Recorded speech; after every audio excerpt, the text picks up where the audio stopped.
Did anyone do like a deep dive? Do we know anything about whatever Jay Reed's past charges were? I sent me and Compton Rick Rock. Shout out my Compton Rick Rock. It's my boy right there, man. You know I'm the one who brought him to No Jumper first, right? That was the first time he was on it, right? Remember my very, very, very first interview? He was there. He was there with me. Oh shit, that's crazy. Yeah. Compton Rick Rock. Yeah, I brought Compton Rick Rock. Matter of fact, I was just watching 600 go off on Rick Rock, calling him a snitch and shit. I didn't even know about that. You know everybody got they beefs, bro. Yeah, I just don't even know where that came from. I'm gonna keep it real. The snitch shit and you be not so being from your hood, yeah. that they throw that on anybody they want to smut up. Yeah, he's a snitch. Like, huh? Everybody like, because as soon as it gets time to like, oh no, you got to read the paperwork. Average person is like 5-10 pieces of paperwork. Hell no, I ain't looking at that. I'm gonna just believe you or not believe you. I'm gonna just say, do I like him? Do I not like him? All right, I'm gonna pick one.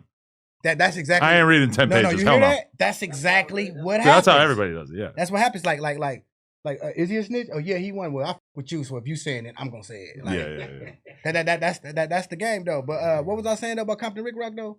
He ain't no snitch. He a real from the Compton. Real Compton nigga. Oh yeah, that's my. Versus everybody. Yeah, you know that, bro. You know that's off the That video shoot Death Row. What about it? Oh yeah, he was at my Respect video shoot. I was talking about something else though, but how did Compton Rick Rock come up? See, I smoke a lot. I smoke a lot. We was talking about something. I was about to ask her a question, bro. What was it? We were talking about the charges on Jay Reed. Okay, yeah. You and Compton Rick Rock got the paperwork. Oh, okay. And sent it to me, and basically that I'm gonna go ahead and tell y'all what I read. Basically, what happened was Jay Reed was at the house with his nephew or cousin or something. The nephew or cousin had a bitch come over. When the bitch came over, you know what I'm saying? She got like sloppy ass drunk, like got faded, was fucked up. So she went to the back room to lay down.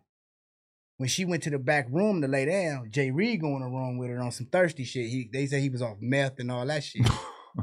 While he's in the room with the bitch, the dude, his people who the bitch came over to see, went out to the bitch car and started rambling through the bitch car to try to rob the bitch. What? While he's doing that, look how God worked.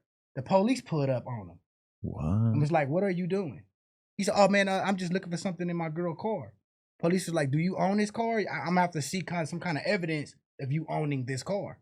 He said, oh, the girl that who car it is, she right up here right now, and I can just go get her.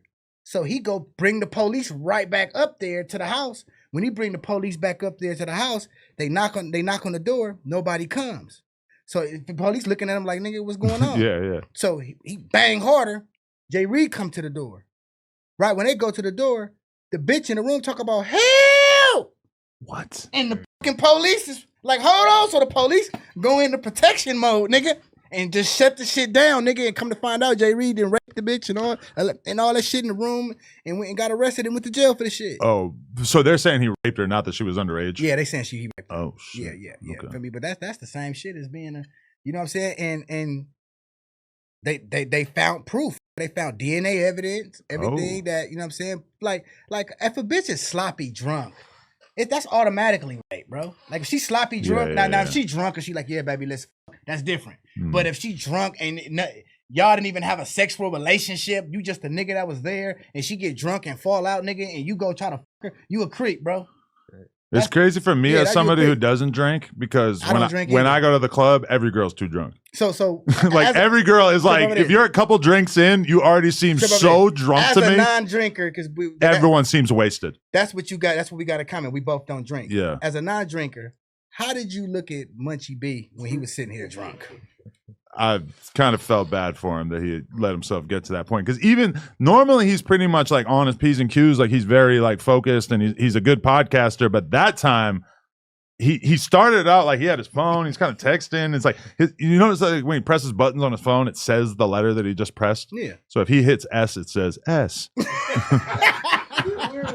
I didn't. Blood a weirdo. But that makes sense for if you're blind. That makes a lot of sense. Yeah, yeah, I felt, he said he's not going to drink on podcasts anymore, because he's done a million podcasts with Alex Alonso in them, and I've never seen him like that. No, do you want to know why? Because everything's over there is pre-recorded, and our shit is later at night, I think. Yeah, and it's pre-recorded over there. Alex is able to edit out shit that ain't supposed to be there and all that. It's just funny because Spider, like Munchie was always like talking about Spider, like Spider was this drug That's addict. crazy that you say that because I was gonna point that out. yeah. That's Yeah. kind of ironic that he. Like, I never seen Spider that drunk, although I have seen Spider like unbelievably annoyingly drunk. Because Munchie does a lot of deflecting, bro. You know what I'm saying? Everything that he say about other people, it really be him. That's why he know it so well. Like you like, and I gotta ask you this, bro.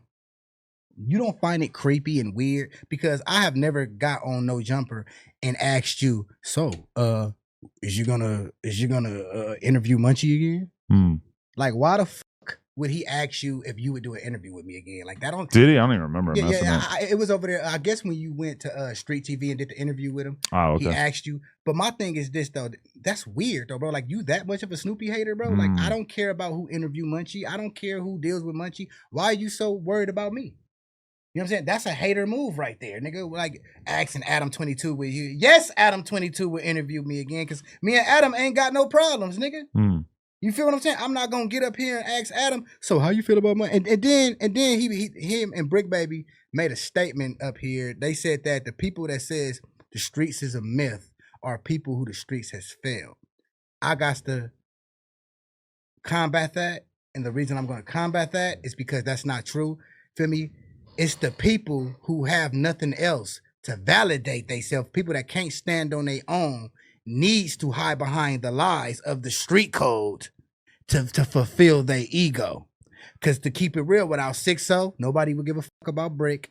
Without Inglewood family, nobody would give a fuck about Munchie. Munchie, your own homie, shot your eye out, bro, and left you to die, bro. I mean, if they were both being honest, it's already in the paperwork that Big U has extorted you before.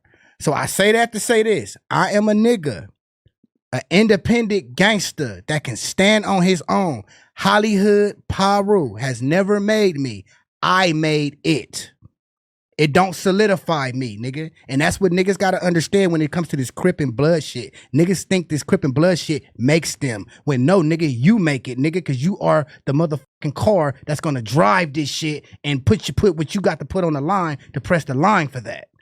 So, but Brick Baby and Munchie B don't understand it. Inglewood family makes Brick Baby. Makes fucking Munchie B.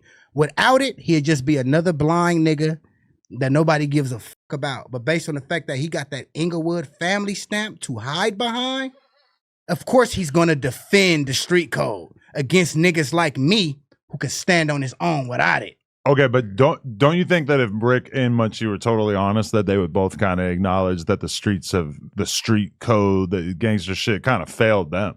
I mean, wow, Adam, you are fucking smart. Brick definitely figured it out that the gang shit was maybe not all that it was meant to be. Munchie.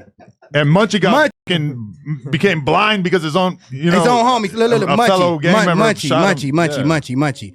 This is Snoop. This your big homie Snoopy Badazz, my nigga. Look it, blood. It failed you, blood. My homies got on the internet, dished me. It was up, nigga. I was rolling through the hood looking for their ass. Brady joke, am I lying? Okay, blood. You got your eye blown out, nigga, and still beg for acceptance, bro. We are not the same. It failed you already, bro. And if you don't wake up to what it already done to you, when it double back, it's gonna be worse, blood. You might not be able to sit on a podcast no more, nigga. Your daughter might not have a daddy, bro. Oh. Warning, I'm just saying, warning comes before destruction, bro. Pay attention to the universe, my nigga. You already lost your sight. And we seen how you can handle yourself when you're alone. You get peanut butter put in your ass. You didn't make the cut, my nigga. That's that, bro. Blood didn't make the cut.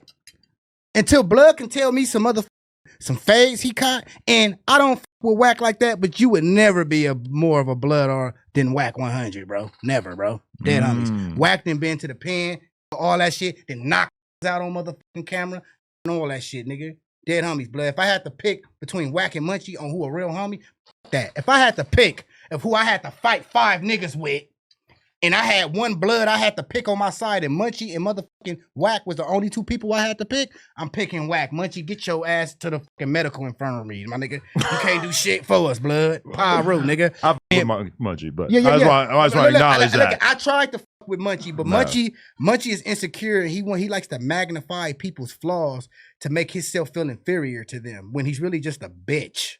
You know what I'm saying? Dead homies, Blood. Like, you feel me? When you get your mind right, my nigga, holla at me, Blood. I'll have a grown man conversation. Matter of fact, I'm gonna say it on No Jumper. When you ready to sit at this table or wherever Adam moved to and talk peacefully, An alley. look at whenever Blood is ready to sit down with me and talk to me face to face, dead homies, you could bring 2 homies, I bring 2 homies, and we talk face to face, Blood. Snoopy is with it, nigga. I just bumped into one of these buster ass niggas in the hallway, Blood. Nigga, I keep this same energy, nigga.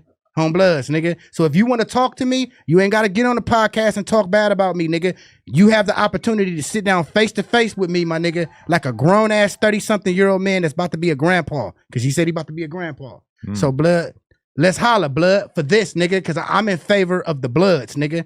Feel me? The betterment of the Bloods and the power rules, Blood. And I don't want to see homies beefing with each other. I don't agree with you. Yes, I don't, Blood. I think you a buster. Yes, I think you a buster. But if you want to confront that, we can sit down and talk about it. And I'll tell you to your face why I think you's a bitch. Okay? All right.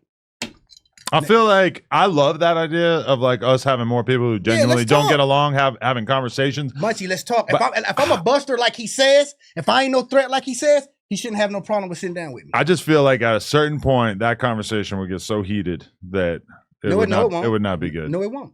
Really? Well, no, why it's not? Because he's not going to be the same person he is when I'm not around. I've already endured his energy in his presence. He's not going to be that Munchie. And if I'm lying, prove me wrong. He's not going to be that Munchie when he's in my face.